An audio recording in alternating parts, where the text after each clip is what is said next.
Kind of excited and kind of petrified because it's kind of like a mixture of both. Where you don't know what you're going through. I think you're just kind of figuring out what exactly I'm going to do. You know, there's so many different possibilities, and there's no one to tell you what that possibility is. So you kind of have to figure it out.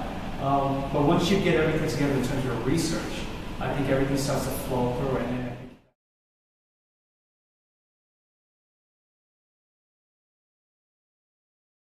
So my inspiration was taken between reality and fantasy, and I looked at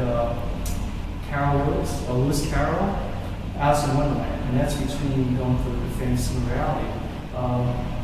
As a starting point, and from that point on, it goes into about the Alice in Wonderland syndrome, where people, kids actually are seeing things in a 3D, kind of whether it's a human head that's larger and smaller, and they're seeing objects in warped, kind of distorted vision. So that's what this whole thing is about, this distortion, where, even though you would seem that they're on some sort of psychedelic drug phenomenon, they're not. They're just basically viewing it from in reality. So they're seeing things in a fantasy reality zone, if you will.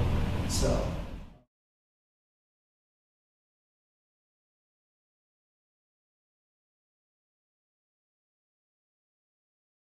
Inspiration coming from a particular Spaniard designer where he had an installation project where there's all these spiraling rings around.